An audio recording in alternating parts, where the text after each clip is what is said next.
My brother-in-law loves being a jerk, but now he's crying after my wife shut him down ***. Posted by you/throw-annoying-ball. This is a throwaway account because I have coworkers on my main account, and I don't want them to know about my family drama. Also, apologies for any typos. I'm fuming as I write this. Obligatory disclaimer. All names have been changed. For some backstory, I, 36F, am married to the love of my life, K, 36F. We first met when we were 17. K was already out and proud, but I was still in the closet back then, so we didn't start dating until I came out at 21. We tied the knot in 2019 and have an adopted son, Jack, who's now 4. This will be relevant soon. My sister Sarah, 27F, has a long-term boyfriend, Steve, 28M, who the family cannot stand. They've been together for 8 years, and honestly, the entire family disliked him from the very first meeting. He's rude, arrogant, and generally insufferable. Steve is the kind of person who claims he's just being honest, but the moment someone gives him a dose of his own medicine, he flips out and sulks like a toddler. Actually, scratch that. My toddler is better behaved than he is. To be fair, Steve isn't abusive towards Sarah and doesn't direct his toxic behavior at her, which is probably the only redeeming quality he has. He treats her well as a partner, but with the rest of us, he's unbearable. My dad and Kay hate him the most and try to avoid him at all costs during family gatherings. Kay usually just ignores him, letting his comments roll off her back, since she doesn't like conflict. Occasionally, she'll snap back at him with a joke, which my dad finds hilarious. My mom, ever the peacemaker, tries to change the subject whenever he stirs up trouble, though she dislikes him just as much as the rest of us. Sarah is the only one who doesn't hate him. Now, onto some important context. Jack's birth mother, Tess, was Kay's best friend. Tragically, Tess passed away in 2021 from an undiagnosed heart condition. It was sudden and devastating. She simply went to sleep one night and never woke up. Jack, who was just a baby at the time, was left alone in his crib all day until Kay, worried that Tess hadn't answered her texts, went to check on her. She found Jack crying in his crib and Tess in her bed, gone. After this, Kay and I adopted Jack, as Tess's family couldn't take him in. We've raised him as our own, though we make sure he knows who Tess is. This whole situation was deeply traumatic for Kay and Jack, and it remains a sensitive topic to this day. Now, here's what happened last weekend. Saturday was the anniversary of Tess's death, so Kay, Jack, and I visited her grave. This time of year is always hard on Kay, and after visiting the grave, she was noticeably quieter than usual. On Sunday, we had one of our regular family gatherings at my parents' house.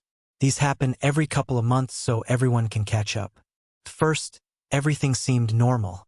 Kay and my dad, as usual, were off to the side talking, though I could tell Kay was still struggling emotionally. My dad suggested they take a walk to clear her head, which they've done before, so it didn't strike anyone as odd. Steve, however, had a problem with this. He loudly asked why they left and why he wasn't invited to join them. I explained about Tess and that Kay just needed a moment to herself. That wasn't good enough for Steve. He made an offhand comment that Kay should have gotten over it by now. At this point, my granddad, who's usually a quiet man, chimed in.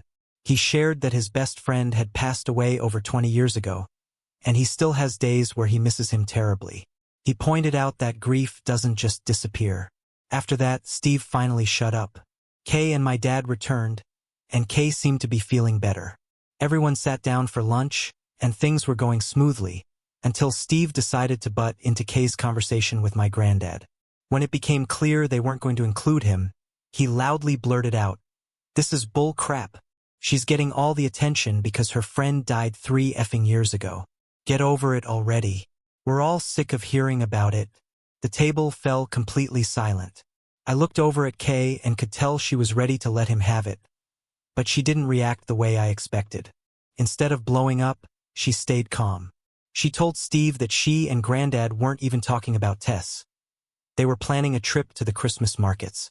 Then, very matter-of-factly, she told him, "Everyone in this family hates you because you're a toxic, narcissistic prick." Whenever you can't make it to a family gathering, everyone breathes a sigh of relief. There's a reason you have no friends and that even your own family avoids you. It's because you're rotten inside. Tess may have only been on this earth for 32 years, but she left a bigger impact than you ever will. When she passed, her funeral was packed because she was so loved. When you die, you'll be lucky if Sarah even shows up. She then stood up and went to the backyard. I followed her a few minutes later. My dad came out shortly after and said he'd told Sarah and Steve to leave. When we went back inside, Kay apologized to everyone, saying she should have kept her mouth shut. The whole family, except for my mom, told her she was absolutely in the right and that it was about time someone put Steve in his place. My dad even joked that it was hilarious a lesbian had been the one to tell him straight, which lightened the mood. The rest of the afternoon went smoothly, and later, we picked Jack up from Kay's mom's house, where he'd spent the night. Here's where things spiraled further. Sarah called me the next day, demanding an apology from Kay. She said if Kay didn't apologize, she and Steve wouldn't attend Christmas. I reminded her that it was our year to spend Christmas with Kay's mom anyway, so it wouldn't matter to us. Sarah got upset and insisted Kay was out of line.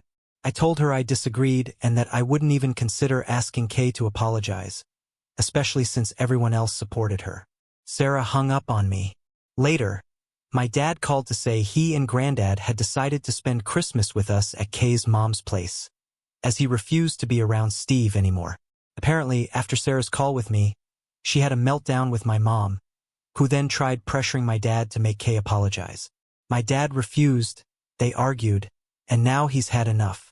My mom is devastated and blaming Kay and my dad for tearing the family apart. Kay has said she's willing to apologize to keep the peace, but I've told her absolutely not. I agree with every word she said, and so does everyone else. At this point, I don't know what to do. Everyone in my life loathes Steve so much that Kay could have punched him, and they'd still think she was justified. I'm turning to strangers on the internet for advice. How do we move forward and find a way to coexist without all this tension? Update. I know how much this community loves updates, so I thought I'd share one since things seem to be gradually working themselves out. Well, kind of. After posting my last update, a few significant events unfolded over the next few hours. First, I had a conversation with my grandparents on my mom's side. They had been present when everything went down, but like my mom, they're the type who always try to maintain peace. Now I see where she gets it from. They were initially planning to spend Christmas with my mom this year, but they've decided to change their plans and join my uncle instead. They've made it clear that they no longer want to be around Steve because he stirs up too much drama. They also asked if they could stop by on the 23rd to visit Jack and me before heading to my uncle's. Naturally, I happily agreed. This decision genuinely shocked me since they're usually the epitome of taking the high road. The next noteworthy event came when my dad called me to relay some news.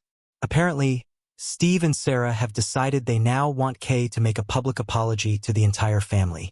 They even demanded she admit that she was lying and declare that the family actually loves Steve. My dad laughed while telling me this, calling their request downright delusional. Safe to say, any faint chance of a superficial apology evaporated entirely. And then, to top off the day, Jack came home from after-school club proudly wielding a recorder. I'd be lying if I said I wasn't tempted to find the teacher responsible for this and have words. Suffice it to say, it wasn't my best day. While reflecting on everything and speaking to people here, I've also realized something. Steve has been deliberately trying to push Kay and me out of the family. He's organized trips that he knew we wouldn't be able to attend. Not that we'd want to, since a weekend away with him sounds worse than a paper cut to the eyeball. He's also persistently tried to drive a wedge between my dad and Kay, likely because he's jealous of the close bond they share. My dad and Kay often attend classic car shows together with my granddad, something Steve can't seem to stand. Things stayed quiet for a few days until the weekend. Our town's Christmas fair, which runs from November through December, gave us a chance to lift my mom's spirits. It's become a tradition for us to attend with my mom, dad, granddad, and Kay's mom, followed by dinner afterward. My mom assured us Sarah and Steve wouldn't be there, and she promised we'd leave immediately if they showed up. Things felt a bit awkward at first, but eventually settled down. At one point, Jack convinced my mom and dad to take him on the giant snowslide. When my mom returned to where we were waiting, I noticed she had tears in her eyes. I pulled her aside to ask what was wrong.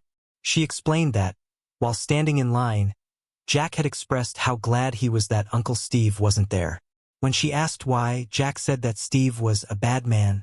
My mom tried to assure him otherwise, but in true 4-year-old fashion, he argued back, saying that he'd learned in school that people who constantly say mean things are bad people, and Uncle Steve is mean all the time. Clicked for my mom in that moment.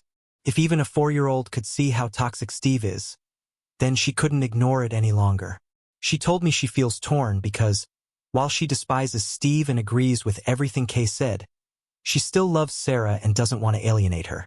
I reassured her that I'd always support her, but I wouldn't subject myself, Jack, or Kay to Steve's presence again. I told her she needed to figure out what she wants, not what Dad, Kay, Jack, her parents, Sarah, or even Steve want, but her. After some thought, she mentioned that Kay's mom had invited her over for Christmas and said she could decide on the day whether to join us. Kay's mom even offered to save her a plate just in case.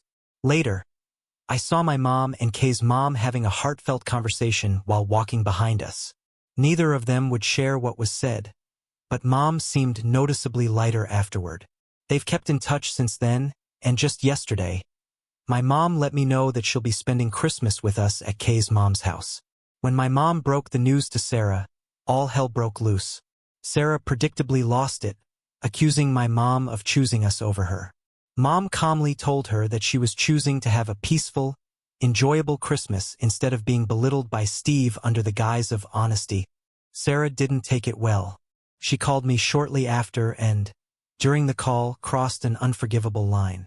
She used several homophobic slurs toward me and Kay, even referring to Jack as the product of a whore. I immediately ended the call, blocked her on everything, and informed my family of what she said. They were as appalled as I was. My grandmother, Mom's mom, called Sarah directly and told her she was dead to her. She said she would not tolerate having a bigot in the family. Since then, Sarah has been trying to apologize, likely because she knows she went too far. She's been creating fake accounts on Instagram to reach me, but I've been blocking them all. Steve also attempted to contact my dad, but when he finally answered, Steve tried to excuse Sarah's behavior as her just being angry. My dad wasn't having it. He gave Steve an earful, telling him he's the worst thing to ever happen to Sarah and to our family. Dad also told Sarah he's disgusted with her but is willing to support her if she ever leaves Steve. For now, my mom has gone low contact with Sarah but is leaving the door open in case she ever comes to her senses. To those wondering if Steve might be abusive towards Sarah, I truly don't think that's the case. His behavior seems to stem more from a need for attention. He thrives on being obnoxious because it shifts the focus onto him. Sarah, on the other hand, enables his behavior because she seems to enjoy watching the rest of us squirm. Honestly, I think they're both toxic and feed off each other's negativity. So here we are. Mom's angry, Dad's angry, all three grandparents are furious, and the extended family is equally upset. Kay has been my rock, but I can see how deeply hurt and angry she is about Sarah's comments, especially about Jack. As for me, I'm just sad. I'm heartbroken that my relationship with my sister has come to this. That said, I'm looking forward to having both sides of the family together for Christmas this year without having to worry about Steve ruining things. It's bittersweet, though. The way my bond with Sarah has ended weighs heavily on me. At least Kay and Jack's goofy antics are doing their best to lift my spirits. Though, I'd like to give a special shout-out to Jack's recorder.